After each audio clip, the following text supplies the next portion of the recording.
Halo Bapak Ibu guru hebat dimanapun berada, salam kenal. Saya Gunarti dari SMA Kristen Petra Kediri. Di sini saya akan membagikan pemahaman tentang merdeka belajar. Apa itu merdeka belajar? Untuk memahami tentang merdeka belajar, kita perlu memahami beberapa hal. Yang pertama, kita perlu paham gagasan dan prinsip pendidikan berdasarkan pemikiran Ki Hajar Dewantara. Yang kedua, kita harus memahami bagaimana kita bisa memfasilitasi para murid agar tumbuh sesuai dengan kodratnya. Dan yang ketiga, kita harus bisa menerapkan pembelajaran yang memerdekakan murid itu sendiri. Di sini ada beberapa modul yang akan kita pelajari.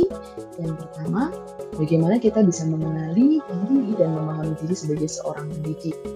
Yang kedua, kita juga harus bisa memahami apa itu mendidik dan mengajar. Kemudian yang ketiga, kita bisa mendampingi murid dengan utuh dan menyeluruh. Yang keempat, kita diharapkan bisa mendidik dan melatih kecerdasan budi pekerti para murid kita. Dan yang kelima, kita harus mengaplikasikan pendidikan yang mengantarkan kepada keselamatan dan kebahagiaan. Langsung saja pada bagian yang pertama, yaitu tentang mengenali diri dan peran kita sebagai seorang pendidik. Sebagai seorang pendidik, tentu sudah seharusnya kita mampu mengenali karakteristik dan kebutuhan para murid. Namun ada hal yang lebih mendasar daripada itu semuanya, yaitu bagaimana kita bisa mengenali diri kita sendiri, mengenali kekuatan dan kelemahan kita. Ketika kita bisa mengenali diri kita sendiri, maka kita juga bisa mengaplikasikan pembelajaran merdeka itu sendiri. Yang kedua, kita perlu paham apa itu mendidik dan mengajar. Kita percaya bahwa sekolah dan pendidikan merupakan bekal untuk murid kita mengisi masa depan. Pengajaran adalah suatu cara menyampaikan ilmu atau manfaat bagi hidup anak-anak secara lahir maupun batin. Nah, Bapak Ibu guru hebat, di sini Ki Hajar Dewantara mendefinisikan pendidikan sebagai tuntunan. Artinya adalah tuntunan dalam hidup tumbuhnya murid sesuai dengan kodratnya.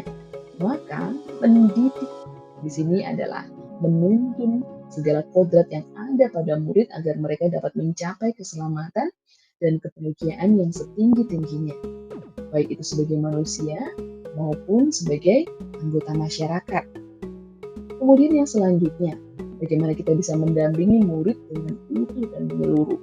Untuk bisa mendampingi murid dengan utuh dan menyeluruh, guru dapat merancang pembelajaran yang berkelanjutan, yang terbuka, dan yang berdasarkan budaya asas trikon. Apa saja itu asas trikon? Yang pertama ada asas kontinu, di mana pengembangan atau pembelajaran kita bisa lakukan secara berkesinambungan, secara kontinu terus-menerus. Tapi kita juga perlu mempersiapkan dengan matang. Yang kedua, ada asas konvergen. Itu asas konvergen, di sini pengembangan dapat menilai atau mengambil berbagai sumber dari luar. Tapi di dalam asas konvergen ini kita perlu memperhatikan asas yang ketiga, yaitu asas konsentris, di mana kita boleh mengambil pemahaman atau pengembangan dari luar, tetapi tetap kita lakukan berdasarkan kepribadian kita atau kepribadian bangsa kita. Kemudian selanjutnya, bagaimana kita bisa mendidik dan melatih kecerdasan budi pekerti. Kecerdasan berpikir murid harus dapat mengembangkan budi pekerti atau watak murid yang tidak hanya dibentuk di sekolah, tetapi di dalam keluarga dan lingkungannya. Bapak Ibu guru hebat, melalui proses pendidikan budi pekerti, murid akan tumbuh dan berkembang sehingga mampu mengendalikan watak biologis dan menebalkan watak baik murid yang mewujudkan budi pekerti yang baik. Pendidikan yang kita ajarkan yaitu haruslah pendidikan yang mengantarkan keselamatan dan kebahagiaan. Pendidikan sejatinya dapat mengantarkan murid untuk keselamatan dan kebahagiaan mereka.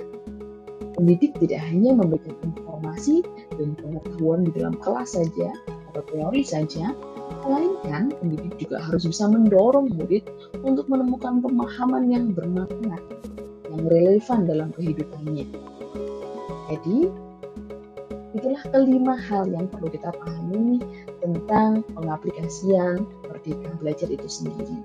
Ketika kita bisa memahami dan mengaplikasikan kelima hal tersebut, maka kita akan bisa membawa generasi bangsa seperti para murid kita. Tidak hanya mempelajari apa yang kita bagikan secara teori di dalam kelas atau di sekolah, tetapi teori tersebut atau materi yang kita bisa bagikan itu mereka bisa aplikasikan dalam kehidupan mereka, dalam keluarga, di dalam masyarakat, menjadi sesuatu yang bermanfaat, yang bermakna dalam kehidupan mereka. Sehingga itu akan mengantarkan mereka pada keselamatan dan kebahagiaan yang setinggi-tingginya. Demikian yang saya dapat sampaikan tentang pemahaman Merdeka Belajar, kiranya bermanfaat bagi Bapak Ibu guru hebat dimanapun berada. Terima kasih.